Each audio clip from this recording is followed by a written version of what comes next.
Hello, Jennifer Heath here, Lyme Warrior, and from truthcures.org. As you know, that we went to DC a couple of weeks ago, a group of us with the whistleblower Kathleen Dixon, to show our legislators that how about the Lyme crime, how the CDC officers chose to profit off of people's illnesses to make money on their own testing and vaccine kits. And they did this because, the Bayh-Dole Act that was passed, or Dole by whatever act that was passed in 1980, that gave government officials rights to patent their own work. And so they just saw this as like, whew, we can make money off of this. So Alan Steer, who even published papers on how the CDC before the Lyme crime that happened in 1994, they knew that they published papers that 41 KD was the only way for testing for Lyme disease, and then it was based on symptoms that you would rule out syphilis. So they have papers, and we're using their documents against these criminals. So these criminals at the CDC, Barbara Johnson sent Alan Steer in 1992 to 1993 over to Europe because in the United States, he wouldn't have gotten away with changing the case definition for Lyme disease, which is both arthritic outcomes that they even published and also neurological Lyme, like MS and like Alzheimer's, Lou Gehrig's, stuff like that. Those are outcomes of Lyme disease, okay? Spirochete disease. So they sent him over there because in the United States would not have probably happened, changed the case definition. And the reason why they were doing all this was because they were working on already the case trials for their failed Lymerix vaccine that they were working on was already giving the outcome of neurological Lyme symptoms. So they didn't want to report that because it showed vaccine failure.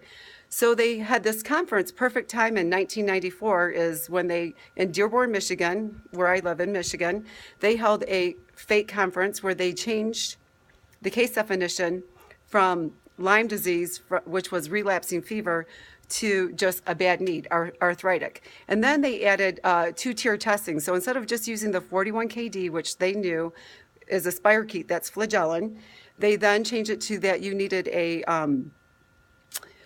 antibody response. Well, unfortunately, 85% of the population will not get an antibody response because this disease causes immune suppression. It's like AIDS or cancer, non-Hodgkin's lymphoma. So like AIDS goes for the T cells, Lyme, spirochetes, the fungal antigens shut down your B cell germinal, okay? So this is very, very serious. Well, of course, right now, the CDC has already been firing after the ILADs who went there in February to talk to the Senate and so forth and told them that we need more treatments, antibiotic uses and so forth. Well, they didn't like that, so they just posted in Washington Post this, like how any of those treatments aren't working and against them. So now they're even attacking us even further where, we're crazy because 2 weeks of antibiotics, we should be cured with Lyme disease, which is a hoax. So now they just actually, another thing that just came out and it's called, and I will be posting this, it's Cosmos, cures deemed worse when misdiagnosed chronic Lyme disease. So now they're bashing any holistic treatments. They're bashing antibiotics use.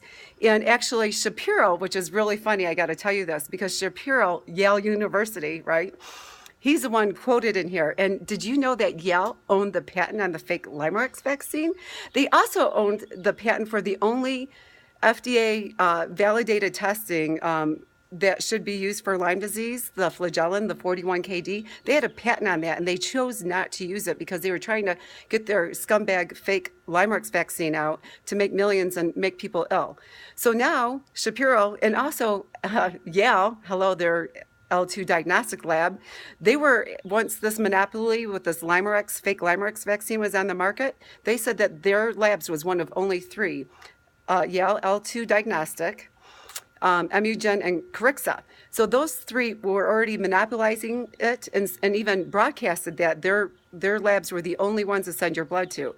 So these criminals now are fighting back because us people, the whistleblower, we went to DC and now CDC is going nuts over trying to bash people. They're trying to bash ILADs. They're trying to bash that chronic Lyme does not exist. But you know what? The truth will always come out. So keep up your phone calls. Call Grassley's office. We need a Senate judicial hearing. We got to make the Department of Justice to do their job and try these criminals at the CDC ALDF. Thank you and God bless.